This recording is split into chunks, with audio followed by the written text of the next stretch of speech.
Olá, alunos! Sejam bem-vindos à Unidade 1. Nesta unidade, trabalharemos os conceitos básicos relacionados à ciência política. Há dois conceitos elementares que perpassarão toda esta disciplina, que são o conceito de poder e o conceito de Estado. Desde a antiguidade, o conceito de poder já era utilizado nas discussões políticas. Há uma tipologia clássica relacionada aos poderes que nos remete à antiguidade. Podemos falar, por exemplo, em poder paterno, em poder despótico e também em poder político. Poder paterno, todos nós sabemos, diz respeito ao poder exercido do pai em relação ao filho. O poder despótico refere-se ao poder do senhor do escravo em relação ao seu escravo. E, por fim, o poder político diz respeito aos governantes, aos seus governados.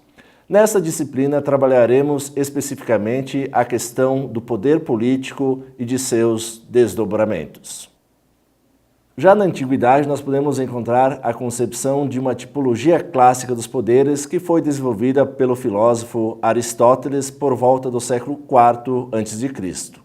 Aristóteles nos oferece uma importante concepção de como o poder político pode ser compreendido.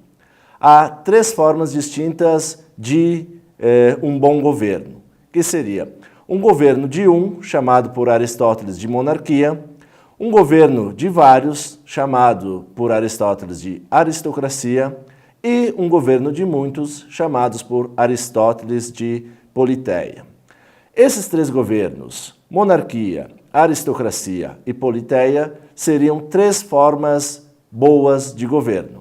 O que diferenciaria um governo de outro é apenas o grupo de indivíduos que estão envolvidos neste governo. Contudo, Aristóteles nos diz também que essas três formas de governo podem gerar formas degeneradas de governo.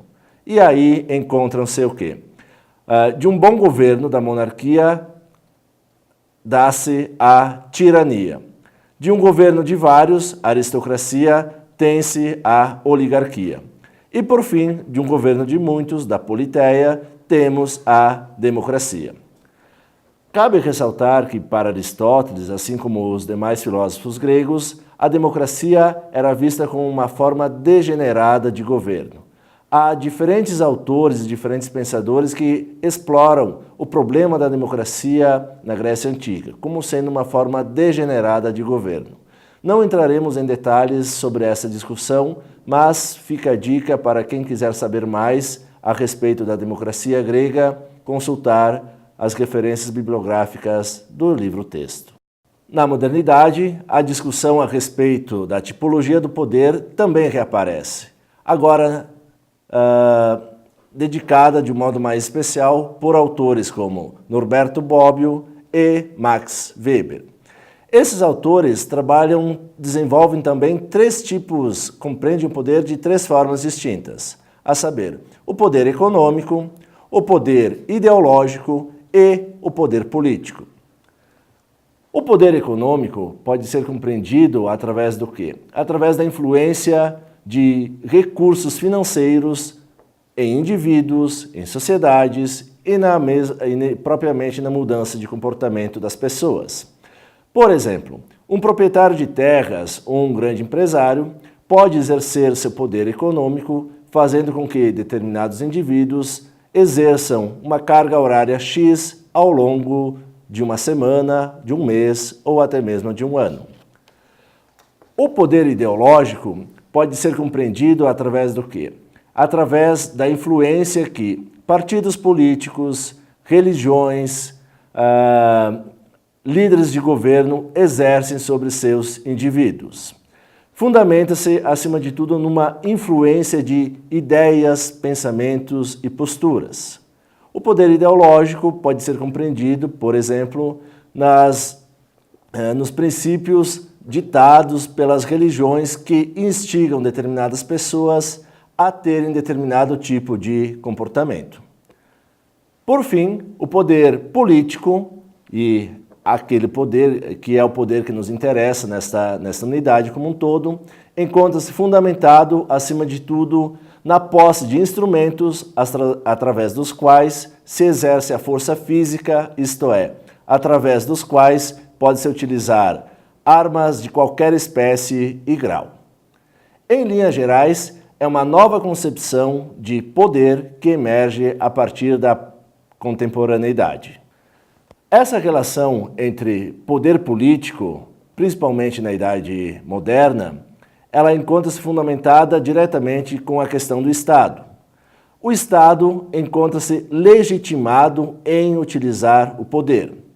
Quando que falamos em poder e automaticamente em Estado, precisamos esclarecer alguns elementos associados às características do poder do Estado.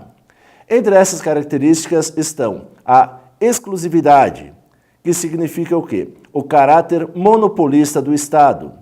O Estado, nesse sentido, não pode permitir a formação de grupos paramilitares ou formação de grupos e guerrilhas armadas que competem com o próprio poder do Estado.